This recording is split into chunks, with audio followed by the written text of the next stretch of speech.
Hello everybody, this is Ohm's Law Lab, the wrap-up portion. So this is what what you should have gotten from this lab.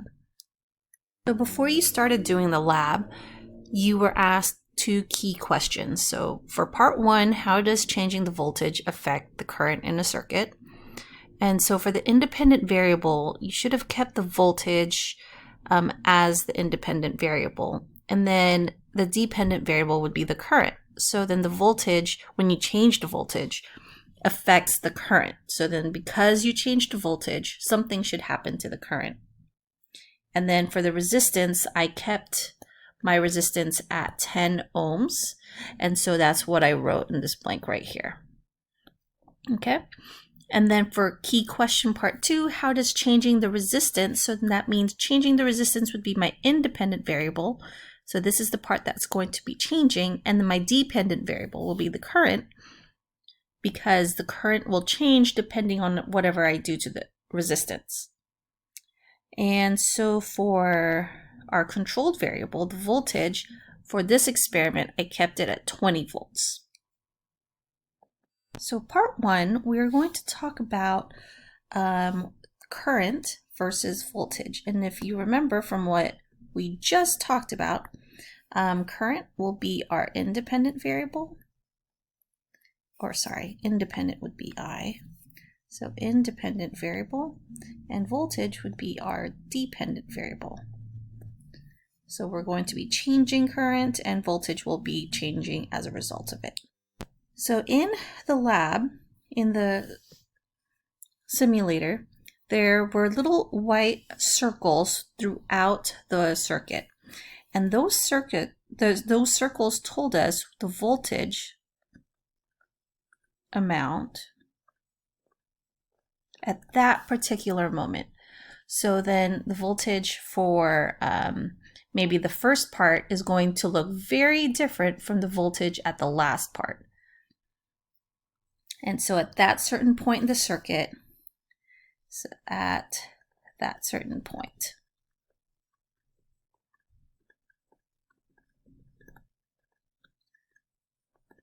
Okay. And then the number in the ammeter box. So remember in the circuit, our ammeter, when we draw it, there's the wire right here, and then there's the box that represents the ammeter, and then the wire continuation over there.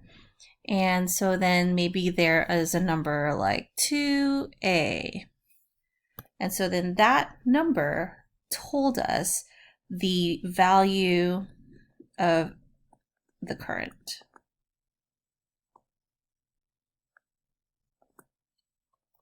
Of the circuit. So it told us how fast the electrons or the charged particles were moving throughout the circuit.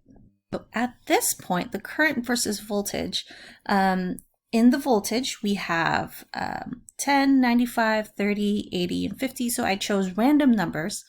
And then the current, the ammeter, told us these numbers, 1, 9.5, 3, 8, and 5, corresponding to the voltage change. I want you to remember that I kept my resistance the same, so I didn't change the resistance at all. I just changed the voltage here. So this was the only number I changed. And then I read whatever it said in the ammeter. So when I graphed my table, I got this very linear relationship. So I saw that the dots kind of made a line. So I put in y1 squiggle line mx1 plus b into Desmos and got a slope, if you can't see it, of 0.1. Now we're going to talk about what that slope means. To make this look better, I could have pressed on this magnifying glass right here, and it would make my line probably go, make it a more visible line like that.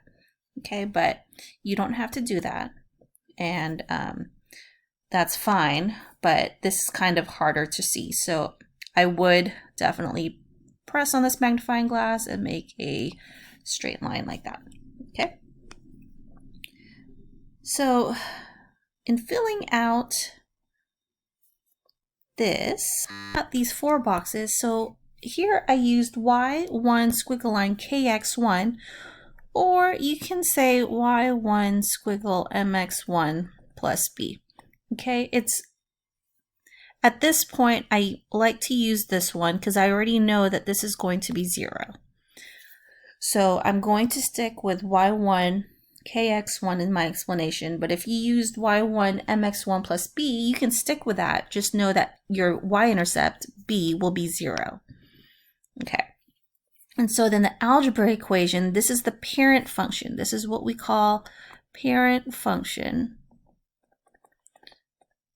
And it will, I know that this function will give us a linear, it's a linear function, and the relationship is going to be positive based on what we've graphed before. So I know in our y-axis, okay, so this is y right here, our y-axis was current, voltage was x, and this right here was k. So k was equal to 0.1, but I also know that I kept resistance the same at 10. So then I know that 1 over 10 is the same thing as 0.1. So this is why I wrote it like this, which gives us our equation of current is equal to voltage over resistance. And the way that works out is we have y is equal to kx. And on our y-axis, we have current, which is represented with the letter I, and x is represented by voltage, is V. And this line right here at 0.1 is equal to 1 over 10. So 0.1 is 1 over 10. And I remember that I kept, let's see, I kept my resistance at 10 ohms. So Y is current and K is 1 over resistance and X was voltage. So I'm going to get the equation that I is equal to 1 over R times V, or I is equal to V over R. So this would be my physics equation that I would put into our 4-box relationships. So current is I is equal to voltage over resistance. And so in our graph, we saw that when voltage was increasing, the current is also increasing. That reiterates that our relationship is linear, and as x goes up, y is also increasing. So this is a direct relationship. And then moving on to the quantitative relationship, I say that the slope of the graph represents the resistance in the circuit of 10 ohms. I should have said 1 over 10 ohms. And it is measured in ohms and takes, and I might say that it takes volts from the charges. Now, that might not be the most correct thing to say right now, but it's okay. I might more correctly say that the resistance restricts the flow charge, and it also shows that it increases 0.1 amps per voltage. So it increases 0.1 amps per voltage. Okay, I would type all that into that box.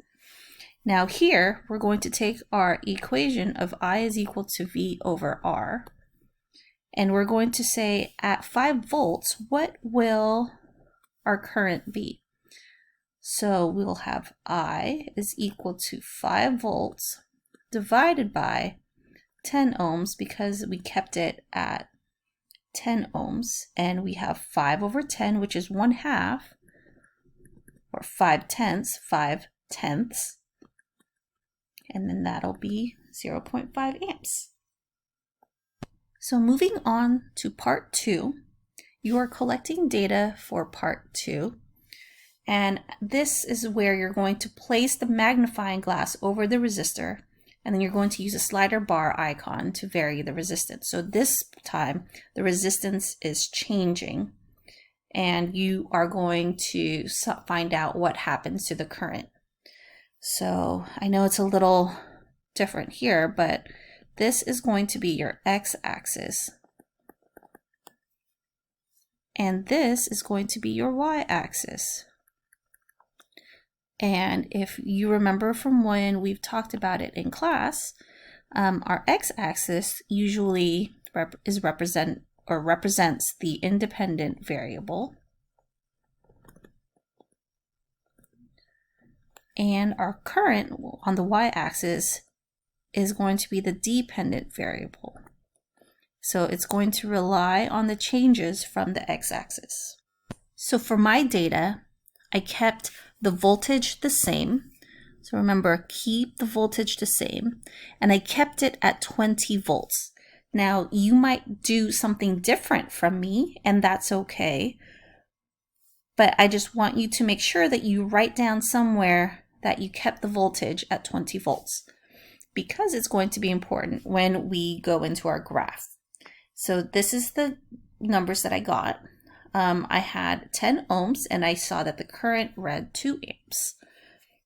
And 35 ohms gave me 0.6 amps. 50 ohms gave me 4/10 amps. 70 ohms gave me 0.3 amps. 95 ohms gave me 0.2 amps. And when I recorded it, this is what I got for my Desmos graph. So I used y1 squiggle k over x1 because I saw that my dots kind of went in that direction. As x got bigger, it made this swooping kind of shape. So then what I'm going to write into our 4 boxes is that y1 squiggle k over x1. K is a proportionality constant. So remember, it's kind of like a slope value. And so for math or algebra, this was the parent function. So that means that you're going to have different versions of this function, but this is kind of like the main function. And it tells us that it is an inverse relationship. So this person wrote negative, which was me. And so what I want to say is inverse. All right, so when the resistance increases, so I have resistance increases, the current decreases. So we see that as I go to the left, maybe I start off high and it goes down. So what we're going to say is this is not linear. So we'll say this is nonlinear. And it is an inverse relationship. Okay. And so for then the quantitative relationship, I would say that the proportionality constant K represents the amount of voltage that remained constant. Our voltage was set to 20 volts, which is pretty close to the value of 20.07. And voltage is the electrical potential difference. So it's the amount of energy that the battery is giving out, and it's measured in volts. All right. And then for the prediction example, we have R is equal to 220 ohms, and our equation of I is equal to V over R. We have I is equal to, oh, I forgot our equation. So our equation here is going to be I is equal to 20 volts over R. So just do the algebra and you should get this number.